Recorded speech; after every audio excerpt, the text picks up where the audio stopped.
What's up, Taiwan? I'm Rees with news from here in Taiwan and around the world. Palestine's Red Cross has condemned Israeli airstrikes on Rafah in Gaza as a, quote, violent attack. At least 50 people have reportedly died in Rafah after Israel's troops began their attack on the city. Some 1.5 million Palestinians are sheltering in Rafah following Israel's 4-month offensive in Gaza, targeting the Hamas authorities behind the October 7th attack on Israel.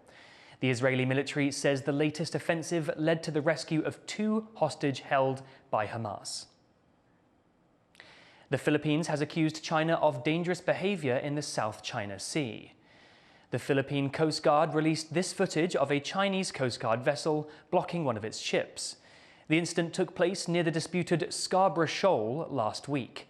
China claims almost all of the South China Sea, although areas of it are administered by Vietnam, Indonesia, Malaysia, Brunei, Taiwan and the Philippines.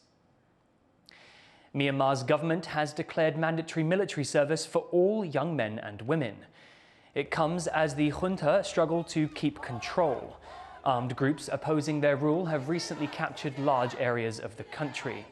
It is the biggest challenge to the general's hold on power since they ousted the democratically elected government in a 2021 coup.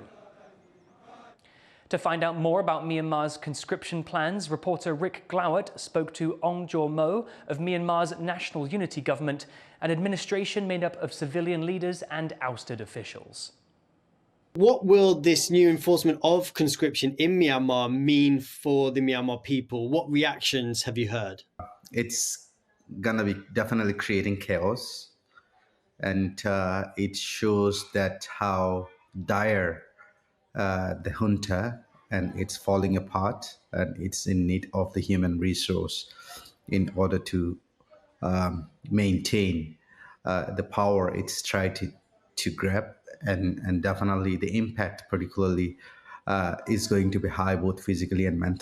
We have been hearing news that the military already started to arrest people, grab people from the street, young people particularly, and trying to bring them to the military. It's present a greater opportunity for the people of Myanmar to end the dictatorship for once and for all. And even though there's a small number of the young people who were not really into the revolutions will be being pushed to be taking a part in the revolutions and fight this junta. Why do you think Myanmar's military leaders are doing this now? They do not have a lot of options left. There is no way out for them for the mess that they have created to the country and to the people of Myanmar. And they have tried election. They have tried so many other ways. Try to bring the situation to normalcy and maintain their power.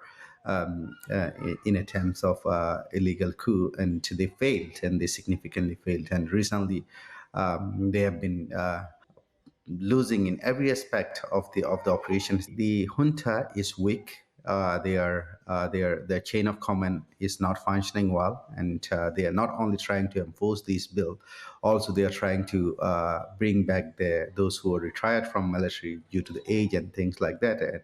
And this shows the capacity and capability are collapsing. That was Ong Jaw Mo of Myanmar's Unity Government speaking to reporter Rick Glowett.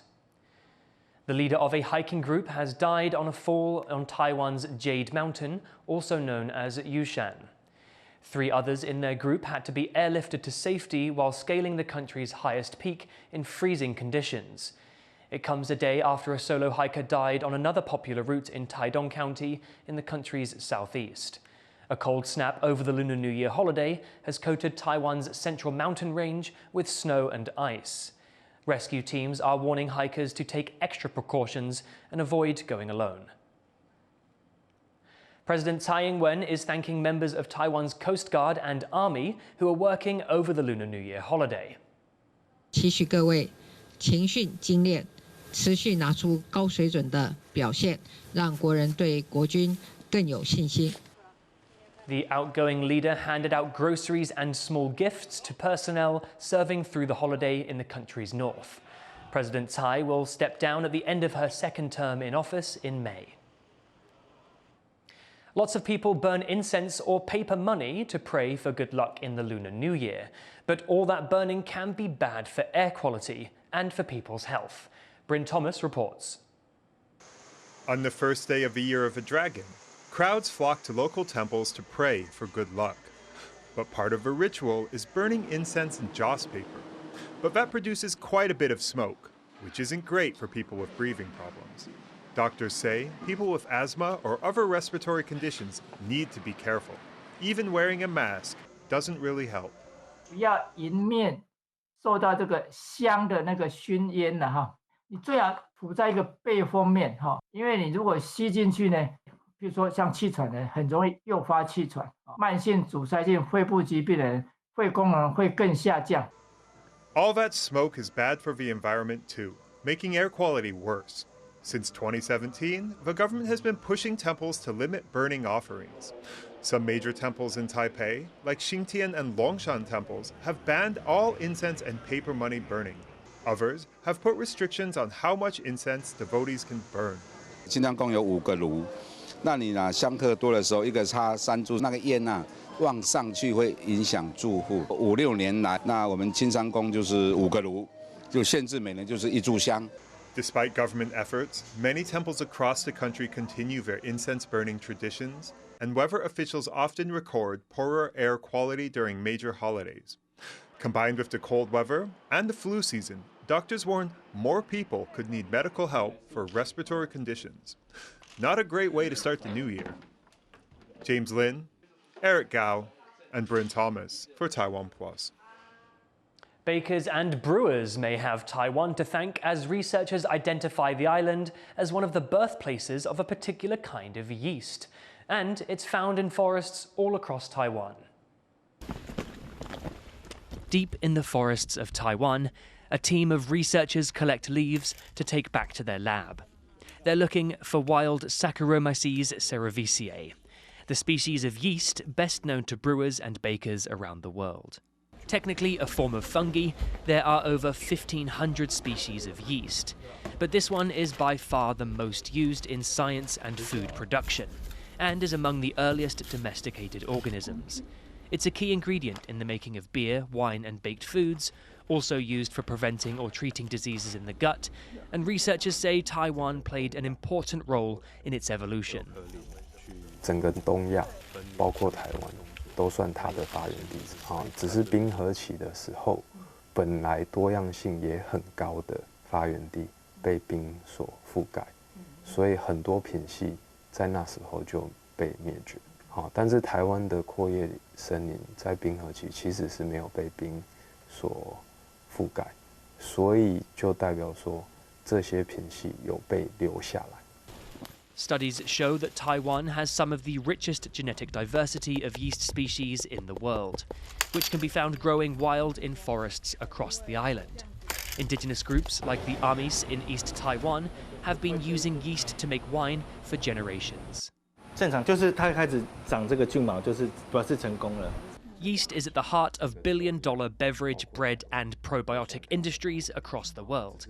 And Taiwan's geographic isolation and subtropical climate make it a perfect nursery for one of humanity's most cultivated organisms. In time for the Year of the Dragon, artist Chen Fengxian has made a new gold miniature to add to his Chinese zodiac series. Yujing Huang reports. A dragon sculpture that only comes to life under a magnifying glass. This is the latest addition to Chen Fengxian's Chinese zodiac series. A renowned master of miniatures in Taiwan, Chen has been creating these tiny animals for 6 years. Gold pigs, chickens, and goats. Each one represents a Chinese zodiac sign, and each piece takes months to craft. 这一件是那个鸡的全家福爸爸妈妈3个小孩，还有蛋壳这件全家福的感觉很幸福。But Chen says the dragon has been the most challenging yet. 有时雕了龙须，雕好了，但是我雕龙角的时候，一转个所谓的方向，龙须碰断掉了。所以说，一直的在失败，一直的在所谓的克服困难。Chen has worked with miniatures for decades. Having explored all kinds of unconventional mediums, he's used ants' heads and bees' wings, taking inspiration from a classic martial arts fantasy novel. But as someone who used to do engravings on Taiwan's banknotes, he particularly enjoys making portraits. 是往前梳的，有点飘逸的感觉啊，还有他的脸庞啊，大头大脸的那种感觉。 It's former U.S. President Donald Trump, carved onto this rice grain around the time he was elected in 2016. Chen says these portraits are a unique way to mark historical events, like these bricks, documenting Taiwan's just concluded presidential election. 我雕了3位总统候选人啊，那这3位总统候选人呢啊，各有他的所谓的特色啊。 Having navigated a wide range of mediums and materials, Chen has high hopes for his gold series. 黄金是一个永恒不灭的素材。我从事艺术这么久了啊，那也想朝这个永恒的这个方向去打造出一系列的作品。Miniatures don't get as much exposure as other art forms. But Chen says he plans to continue on his solitary path, challenging himself for as long as he lives. Patrick Chen, Piqi Zhang, and Yujin Huang for TaiwanPlus. Red is a lucky Lunar New Year color, and in Taiwan there's a little red fruit that's ripe just around this time of year. Sally Jensen went down to the strawberry heartland to get a taste. The middle of winter might not bring the sort of weather you'd associate with strawberries, but here in Taiwan, it's peak strawberry season. Every year, thousands of people descend on the country's strawberry capital here in Dahu, Miaoli, to pick as many as they can. 带小朋友出来特别采草莓这样子，我们已经有就是有一段时间没有那个，然后想说一路就是干脆带到大湖来这边，让他们再体验看看这样子。草莓是冬天的水果了，那而且它是过年的那个季节，它才会盛产的，所以大部分到过年的时候，我们都会有那种采草莓的这种行程。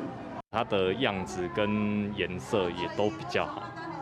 The season also coincides with Lunar New Year, and even though strawberries are not a traditional holiday treat, the fruit's roundish shape and red color, auspicious spring festival symbols, make the strawberry an ideal gift for friends and family.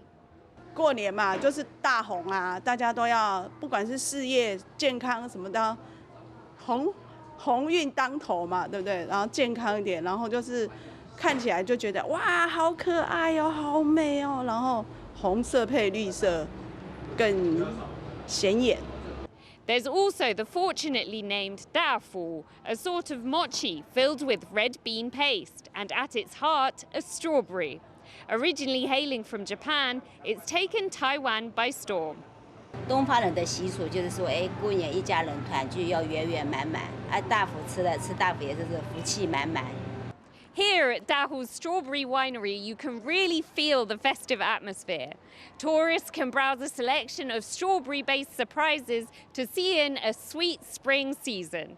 Happy Lunar New Year from Andy Schreer and Sally Jensen in Miaoli County for TaiwanPlus. Thank you for watching What's Up Taiwan. You can visit the TaiwanPlus website or follow our social media for more stories from Taiwan and around the world. Finally today, we're going to show you some images of a divination block throwing contest in Taiwan's southern city of Tainan. I'm Rhys Ayres, take care, Happy New Year, and see you next time.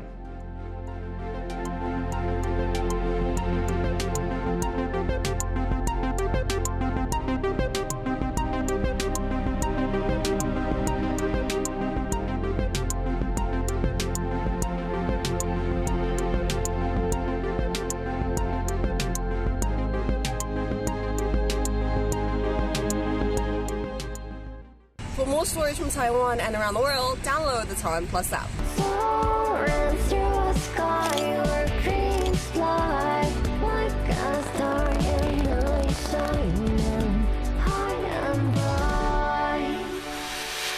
Soaring into the year of the dragon. TaiwanPlus.